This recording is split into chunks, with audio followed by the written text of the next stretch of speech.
এটা মানে যেখান থেকে হচ্ছে ঘটনাটা সেইখান থেকেই বিষয়টা রিপোর্টেড হচ্ছে। বোর্ড বলতে পারবে না কেন কোথাও কি হচ্ছে, বোর্ড বলতে পারবে সারা রাজ্যের কথা।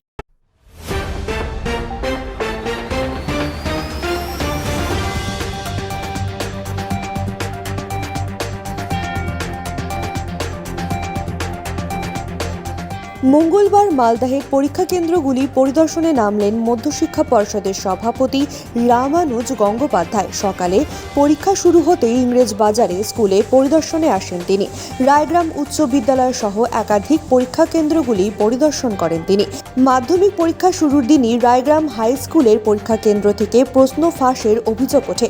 দ্বিতীয় দিনের ইংরেজি পরীক্ষাতেও একই অভিযোগ উঠেছে। এদিন মাধ্যমিকের ভূগোল পরীক্ষা রয়েছে। পরীক্ষা শুরু হতেই কেন্দ্রগুলির সমস্ত ব্যবস্থা খতিয়ে দেখেন পর্ষদ সভাপতি। আমি এনায়তপুরে গেলাম প্রথম, তারপরে এটা সেকেন্ড স্কুল রায়গ্রাম। আমি বেসিক্যালি পর্যবেক্ষণের জন্য এসেছি কীভাবে ব্যবস্থা চলছে। বারবার করে বলা হচ্ছে যে ব্যবস্থায় কোথাও ত্রুটি আছে, আমার দেখা দরকার। তো আমি যেভাবে ব্যবস্থা করা হয়েছে, বিডিও সাহেব, স্কুল, লোকাল অ্যাডমিনিস্ট্রেশন, সবাইকে ধন্যবাদ জানাবো। আমার যে টিম আছে এখানে সেই টিমকে ধন্যবাদ জানাবো যে ধরনের ব্যবস্থা নেওয়া হয়েছে বা হচ্ছে, ইটস এক্সেলেন্ট। আই থিঙ্ক এতে ব্যবস্থা আরও উন্নত হবে।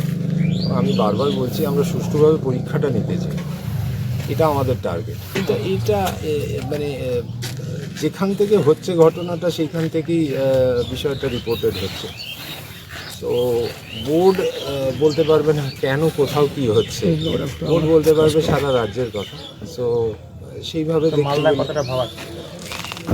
ভাবাচ্ছে না, আমি তো সব জেলায় যাচ্ছি, এখানেও এসেছি। তো সেই অর্থে ভাবাচ্ছে বলবো না, তবে হ্যাঁ এটাও ঠিক যে এখানে কেন হচ্ছে এটা তো নিশ্চয়ই সময় বলবে। নতুন কিছু টিপস দিলেন আজকে? টিপস দেওয়ার কিছু নেই, আমরা সবাই খুব দক্ষ এবং আমার মনে হয় অভিজ্ঞতা আছে সবারই। সো সেই অর্থে টিপস দেওয়ার মতন কিছু নেই, তবে হ্যাঁ ভালোভাবে আমরা যাতে কাজ করি। বারবার প্রশ্ন হচ্ছে স্কুলের বিরুদ্ধে কেন অ্যাকশান হচ্ছে না, টিচারদের বিরুদ্ধে কেন অ্যাকশান হচ্ছে না। আলটিমেটলি এটা মনে রাখতে হবে এনারাই কাজটা করছেন এবং 9,23,000 ছাত্রছাত্রীর পরীক্ষা ভালোভাবে হচ্ছে। যাদের মনে হচ্ছে তাদের নিশ্চয়ই অন্য কোনো স্কুল কর্তৃপক্ষের কোনো ত্রুটি পেয়েছেন?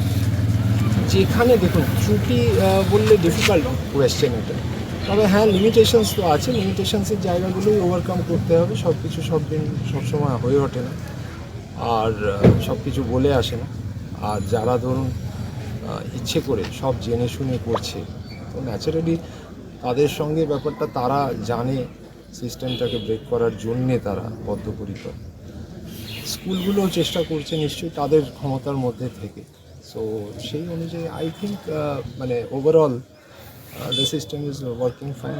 এইবার প্রথম আমরা দেখলাম যে কিউআর কোড, যেটা নিয়ে সফলতাও পেয়েছেন, চিহ্নিত করে দেওয়া যাচ্ছে।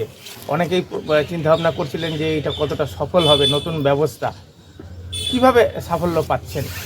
না, আমি মনে করি না এখানে কোনো সাফল্যের ব্যাপার আছে। আমি বলেছি এটা প্রতিরোধ করা। এতদিন যেটা হতো যে কিছু কিছু প্রশ্ন ছবি বের করে বলা হতো যে বোর্ড পারছে না বা প্রশাসন পারছে না। আমি বেসিক্যালি একটা প্রতিরোধ তৈরি করার চেষ্টা করেছি। QR code is a very simple technology. Major কিছু একটা যে চেঞ্জ হয়েছে তা নয়। সিস্টেম ইজ নর্মাল, যা প্রতি বছর হয় সেই রকমই চলছে system, except only one thing, QR code. So QR কোডটা অ্যাকাউন্টেবিলিটি ফিক্স করার জন্য করা হয়েছে, তাতে উই ক্যান সে যে কোড থেকে কোয়েশ্চেনটা বেরোলো, কী হলো। আগে যেটা হতো আমরা বুঝতেই পারতাম না, পুরোটাই মানে কানে শোনা ব্যাপার ছিল। এখন অ্যাটলিস্ট উই নো কোথা থেকে বেরোচ্ছে, কী বেরোচ্ছে, কোন ছাত্রর কাছ থেকে বেরোচ্ছে, অ্যাটলিস্ট চেষ্টা করি। সেটাকেও যদি কেউ চাপা দেয়, ওভারকাম করে, সেখানে আমাদের কিছু করার নেই। কীভাবে সম্ভব হচ্ছে এই টেকনোলজিটা, এই সাফল্য কীভাবে ধরে ফেলতে পারছেন? বেসিক্যালি এটার একটা নিজস্ব ইউনিক কোড আছে যেটা এমবেডেড আছে কোয়েশ্চেন পেপারের মধ্যে, তার মধ্যে থেকে যতটা সম্ভব হচ্ছে। তবে আমি আবারও বলছি, আজকে কোনো একটা জায়গায় আমি আইডেন্টিফাই করতে পারছি মানে আমি সফল, আর পারছি না মানে আমি বিফল, এটা মানতে আমি নারাজ।